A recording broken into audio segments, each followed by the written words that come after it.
Well, howdy, folks. Welcome back to Melanchthon Creek Farm. And as much as I hate to say it, the time has come that we must pull up our squash plants. Been putting it off for about a week or so. Um, just trying to get a plan together for the fall planting here in this bed. Um, Squash done fairly well over here. Um, this is a southwest facing uh, area here, and it's blocked by the greenhouse here, so I wasn't sure how well it would do here, being partially shaded most of the morning. It gets some midday and a little bit of afternoon sun, but it done fairly well. But we'll be rotating these crops for next year anyway. But was coming up with a plan for this fall garden, and I was just kind of letting them be here. Honestly, letting them collect as many squash bugs as possible before I pull them up and torch them. So um, that's what we're going to be doing this afternoon, doing just a little bit more maintenance, getting ready for our fall garden. So I'm going to go ahead and take these up and take these very handy um, ties that I use, save these because I will definitely be putting them to use.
Massive roots on this one.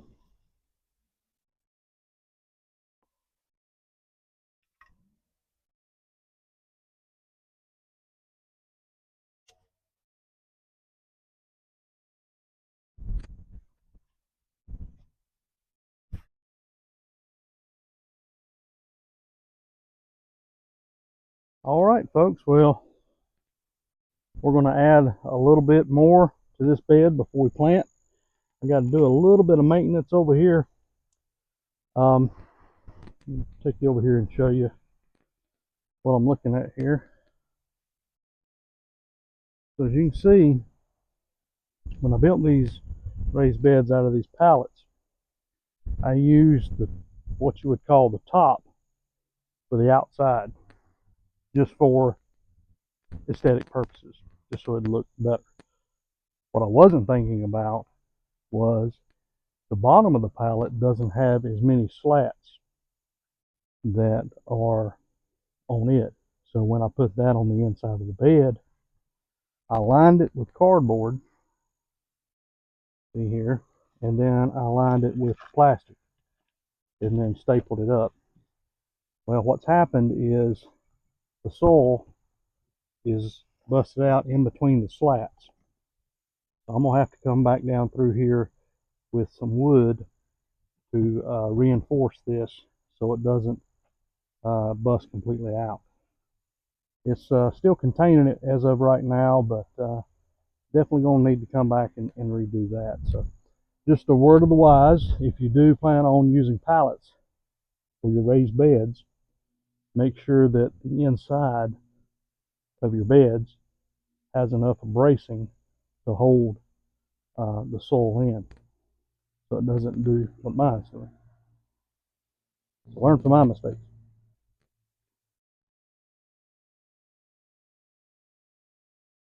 I am just so impressed with how well the Cosmos has turned out. A little late in the season for it, but nonetheless, it did come up, and it's doing real well. This one over here is starting to go to seed, but there's still plenty of blooms. It's going to be coming. The sunflowers starting to bud on those, looking real well. But we've got this bed over here as well that we're going to be putting some more soil in before we get ready for the fall planting. And if you've been wondering about our potatoes, they are growing, starting to die back, and we're going to keep them in the ground for as long as we can until they're completely died back. The sweet potatoes are really looking real good, and the vines are growing real well, looking real healthy.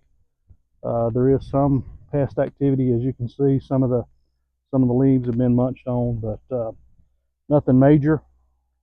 So we're looking forward to see how that turns out. Hopefully in another, say, month or so. We're hoping we didn't miss the window on getting those slips in the ground. Our beans we're letting go to seed.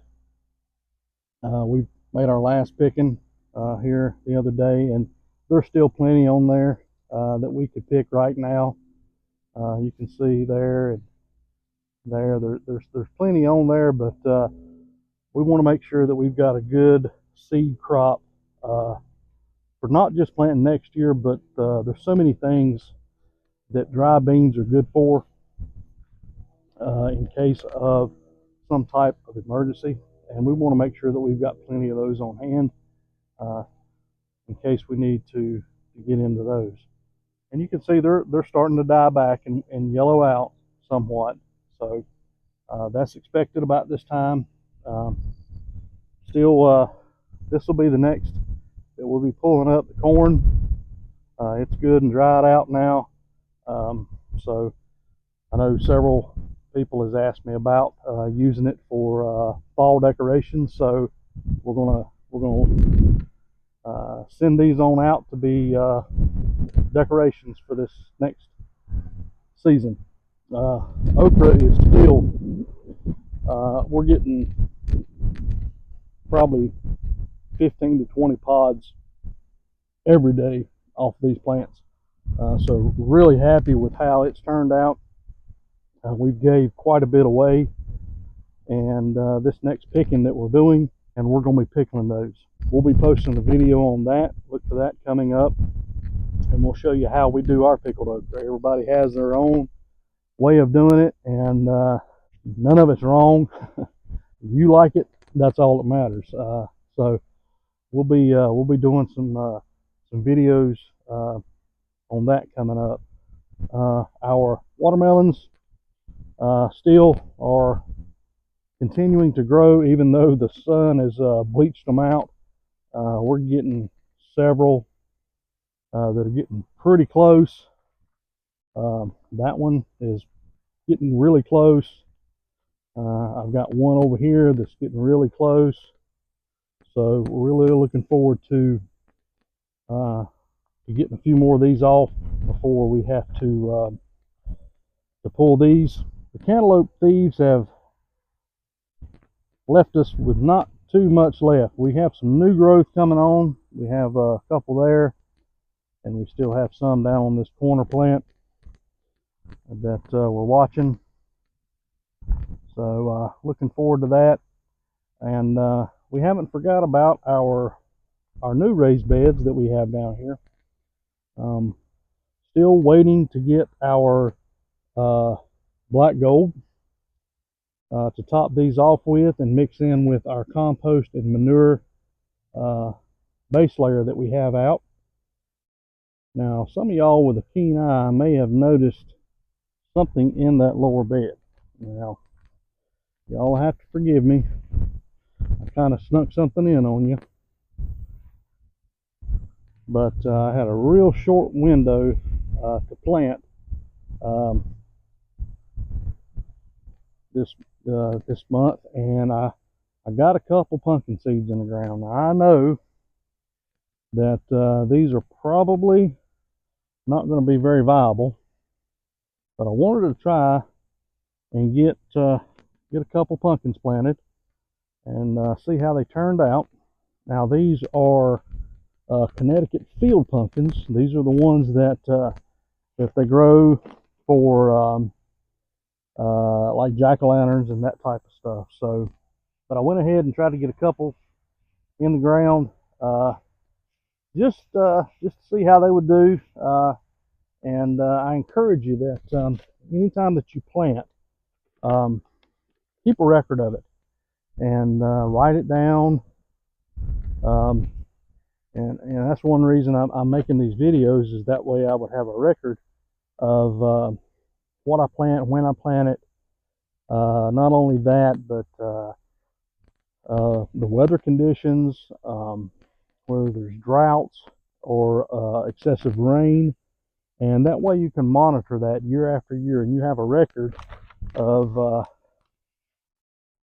what you plant, where you plant it, and the conditions, and how the result was, how much fruit that you got.